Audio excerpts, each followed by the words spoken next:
Hello and welcome to the Keys of Wine Knowledge video series.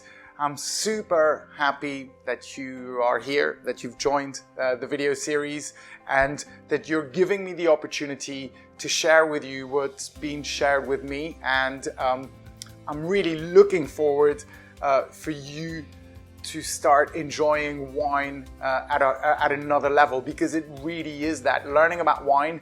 When you really learn about wine, you don't just learn a bunch of facts. The aim is not for you to be some kind of wine quiz champion, although if that's your thing, then great.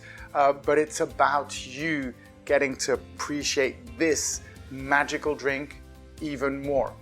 I am very lucky. I grew up on a wine estate. We used to make wine where I grew up in the southwest of France.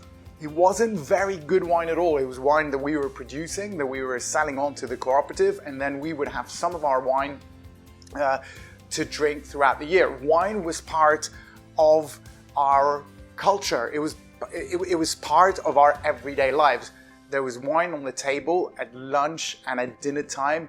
Every lunch, every dinner, there used to be wine, and not when I was a kid, but as I grew up a bit older, I got to appreciate wine at just a little glass at every lunch and every dinner time. And on Sundays, we used to have the great wines that used to come out. We used to have family coming over for this the Sunday family meal, and we had cousins, uncles bringing some nice wine, and we would go on to discuss wine, to talk about whether that wine was a good choice or not, or talk about the wine grower, talk about the wine trip on which we got that wine. And it was like that slowly that I got that wine culture. I then went on to formally learn about wine, and there it was a lot more factual. I went to university in Montagne-Saint-Émilion, which is in the Bordeaux region of France. So Bordeaux is the name of the city, but it's also a wine producing region, and it was there that I studied wines, and there it became much more factual. I then moved to the UK, studied wines some more here, and again it was very, very factual. I was fortunate enough to work in the world of wine for many years. I was fortunate to work for some of the greatest estates in Burgundy, but also greatest estates in Italy, in Piemonte, in the Amarone region, in Tuscany, great estates in California, great estates in Uruguay, in Australia, and in South Africa. And as I always say, the magic of wine came from, meeting so many people and them telling me the stories. Yes, I did learn the facts, but the magic happened in the glass and with the people who told me stories around the world of wine. I then went on to teach wine, and that's where I realized that the way wine is often taught is much too factual. We forget about the magic of wine, about the heritage, the culture of wine. And this is what I like to talk about. That's where the true learning really comes. I taught, very many sommeliers, wine professionals, and then I decided that's not the route I wanted to take. My pleasure came from teaching people about the culture, the art of wine, the story behind wine. In French, story and history are the one and same word, histoire. And it's because wine by itself, you can't just judge a wine by itself. It's not a science. It really is an art, because there's a whole story behind. Who was the grower? You have an emotional attachment.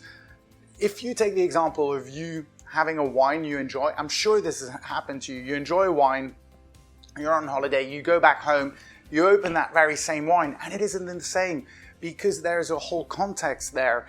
There were people with whom you enjoyed the wine. There was food with which you enjoyed the wine that made that wine more than just what's in the glass.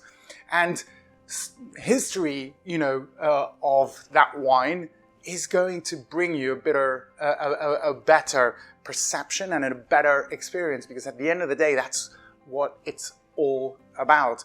I love the history of wine. When I think back of the history of wine, I don't know whether you know where wine was first made. Many people, when I talk about this, tell me about Egypt, they tell me about the Romans, and it was in fact in a country in the ex-USSR called Georgia, not the American state, but the country. That's where it started.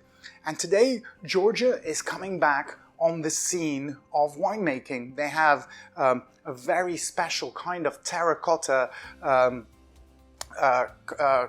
container in which they make their wines, called a kefri, and that makes for an added pleasure when I enjoy that wine. I think back of the history of Georgia being, 8,000 years ago, the original place where wine was made.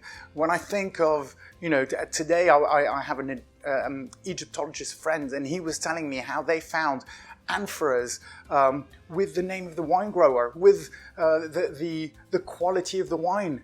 When I think back of, in those times, they had already recognized that there were different qualities of wine, that one region was better than another, that a winemaker was better than another. When you think of the history of Burgundy wines, I'm lucky enough to be enjoying a glass of Meursault here.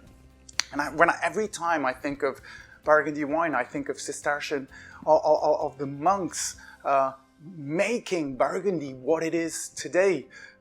When you look forward at the phylloxera, I don't know if you've ever heard of phylloxera, but it's a parasite that nearly wiped out the totality of vineyards in Europe, in what we call the Old World, because Europe was originally where wine was made. It was spread through the Roman Empire, and we call it the Old World. So all the wines that come from Europe are going to be the Old World. All the wines that come from what is called the New World are going to be places such as the USA, South America, so Chile, Argentina, Uruguay, South Africa, Australia, New Zealand. All this is going to be called the New World, because the winemaking came much later. So in the Old World, the totality of vineyards nearly got wiped out by this one parasite, and it was thanks to a vine, a plant that came from the US. There wasn't a winemaking vine originally that got grafted on to our European vines, one on top of the other, that got the revival of vineyards throughout Europe. So understanding that, when you drink some older wines, you think back of why certain grape varieties have replaced others in certain regions. That brings some of the magic. And when I think of the New World, I think of, all these immigrants coming from Europe, because that's what happened. Australia, South Africa, South America, so Chile, Argentina, Uruguay, and the US with Italian immigrants were all stories of European immigrants leaving Europe to go and build a new life, and with them they brought wine, because wine is very much that. It was part of their story. It was part of their heritage. So those are the things that I like to talk about, because the history is important in how wine is appreciated. When you think of very many of the paintings, they're not just enjoyed because it's a bunch of colors. There's a story. If you know the story of the artist behind Van Gogh and the struggles he went through, and you look at some of his paintings, the perception, what you're going to get, the pleasure you're going to get from that painting is going to be enhanced. The story of the Mona Lisa. Now, I don't know if you know about the story of the Mona Lisa. The Mona Lisa today is probably the most recognized, seen by very many as one of the greatest paintings. But it wasn't always so. There was a story that made the Mona Lisa the most famous painting. It was stolen and hidden for many, many years. And then when it reappeared, it was in all the papers, the story of the theft and the person that had kept the painting, that brought that painting to the top because there was a story. Suddenly there was a story there, and it's very much the same with wine. And this is what I want you to learn to appreciate, to really take wine at a whole other level. So I look forward to teaching you about wine over the next few videos.